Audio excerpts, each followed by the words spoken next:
Live from New Delhi, you're watching Indeed India Live, India's voice to the world. I'm Tanvi Taneja, coming up in the next 15 minutes. Syria's de facto leader al-Shara to announce defense ministry, military structure soon, weapons to be under state control. Donald Trump rejects the notion that Elon Musk is the real power behind the US president-elect. And India's External Affairs Minister Dr. S. Jaishankar to visit the United States from 24th to 29th of December.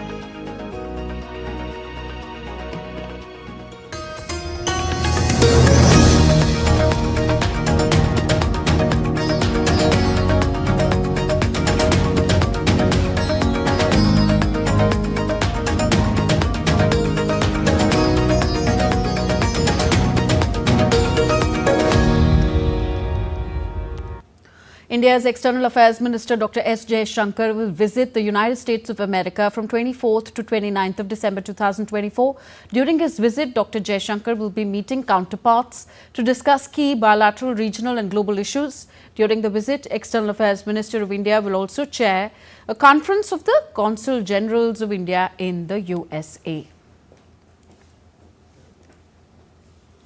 Syria's rebel leader Ahmad al-Shara is moving ahead to tighten his grip on his country. His latest announcement to bring all arms under state control is a big step in this direction.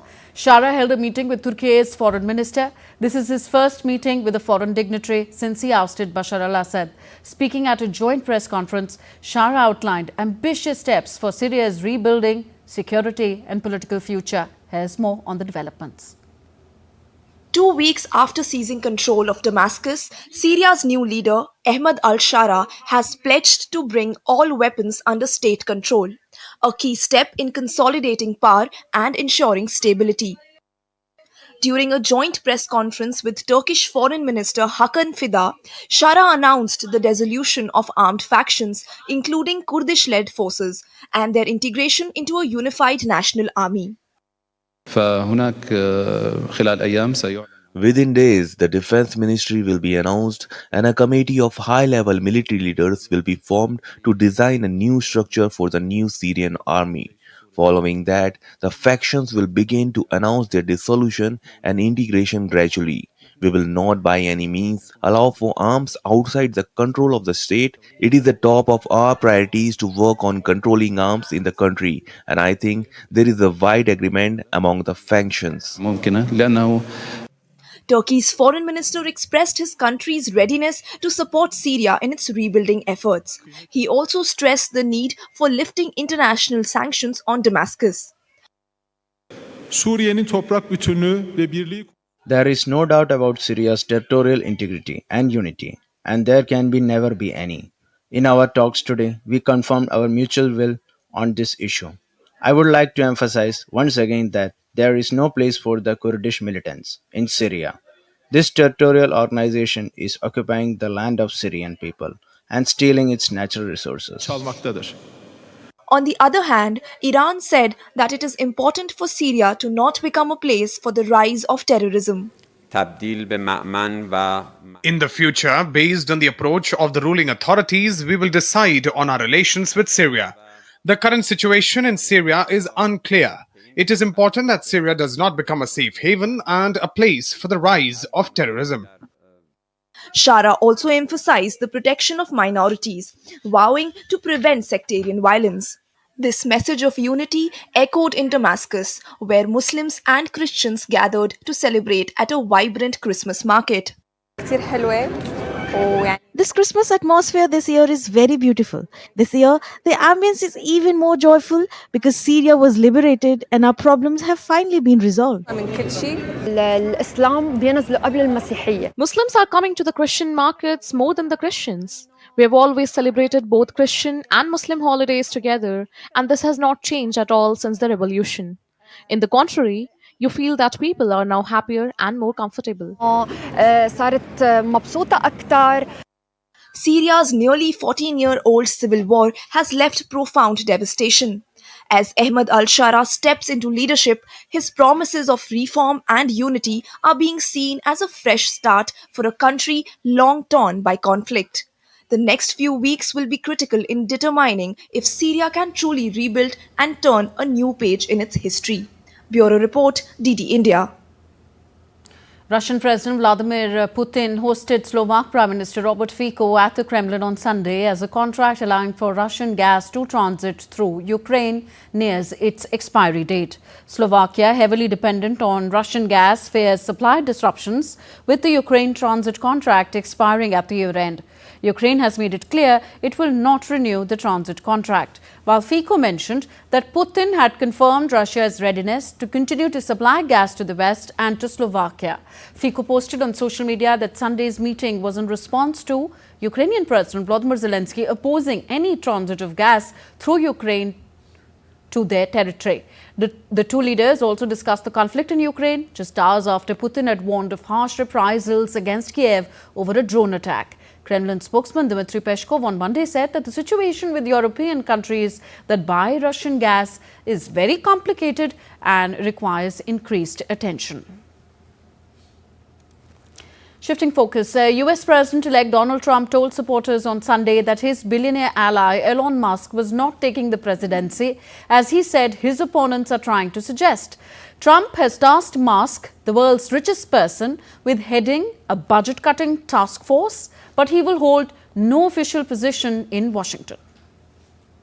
But I will order federal workers to get back to the office in person or be terminated from the job immediately. And we will create the new Department of Government Efficiency headed by Elon Musk.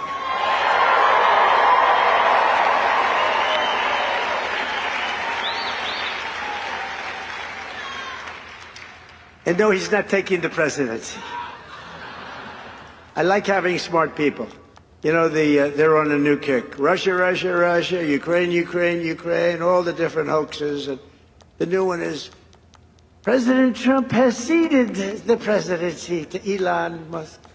No, no, that's not happening. But Elon's done an amazing job. Isn't it nice to have smart people that we can rely on? Right? Don't we want that? He's done a great job. Donald Trump threatened to reassert U.S. control over the Panama Canal, accusing Panama of charging excessive rates to use the Central American Passage, which allows ships to cross between the Pacific and the Atlantic Oceans. Speaking to a crowd of supporters in Arizona on Sunday, Trump also said that he would not let the canal fall into the wrong hands, warning of potential Chinese influence on the passage.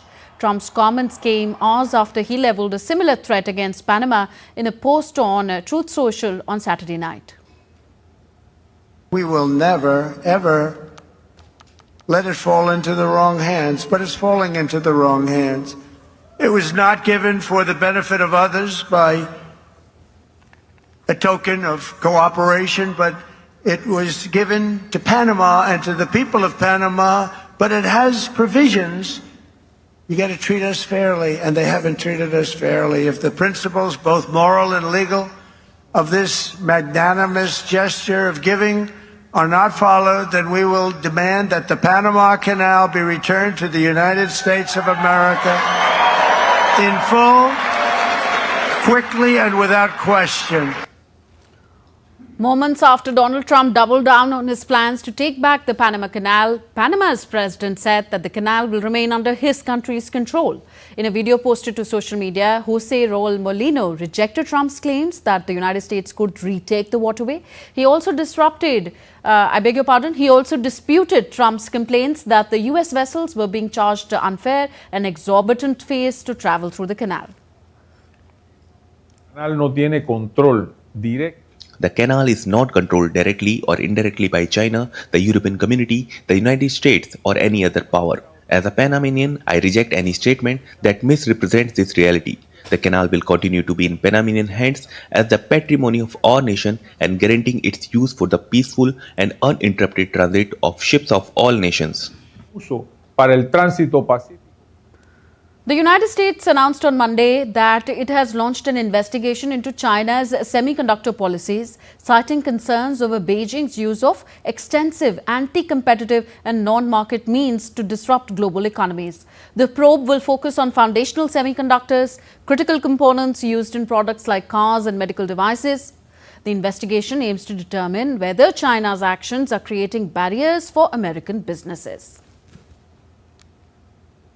In Germany, tributes started pouring as residents gathered in front of the church close to the Magdeburg Christmas market on Sunday to show their sympathy with the victims and their relatives of the attack that killed 5 and injured scores. A man suspected of plowing a car through the crowds at the market faces multiple charges of murder and attempted murder.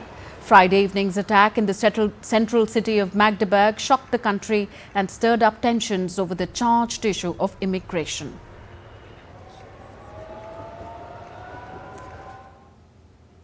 Support for Canadian Prime Minister Justin Trudeau within his Liberal Party seems to be weakening as former allies revealed that more members of the caucus are urging him to step down. Trudeau has faced several setbacks recently, including the unexpected resignation of Deputy Prime Minister Chrystia Freeland, who reportedly disagreed with him over incoming US President Donald Trump's plans to impose 25% tariffs on Canadian imports. In southern Brazil, a small plane carrying 10 people crashed into shops in the center of the tourist city of Gramado on Sunday, killing everyone on board. The aircraft owner and pilot died along with other 9 passengers, all of whom were members of his family. In addition, 17 people on the ground were injured, with 12 still receiving hospital care, including 2 in critical condition. Manufactured in 1990, the twin-engine Piper took off from the nearby Canela airport and was heading to Jundiaí in Sao Paulo under unfavorable weather conditions. Cause of the crash is being investigated by the Aeronautics Accident and Investigation and Prevention Center. And in sports, Indian cricket body BCCI has confirmed that Mohammad Shami is unfit for the remaining 2 tests of the Border Gavaskar Trophy against Australia owing to minor swelling on his left knee. Following an evaluation by the BCCI medical team, it was established that additional time is necessary to manage the bowling workload on his knee. As a result, Shami has been declared unfit for selection in the final 2 tests of the Border Gavaskar Trophy. The Indian pacer has not played any format of the international cricket since the ODI World Cup 2023 final against Australia.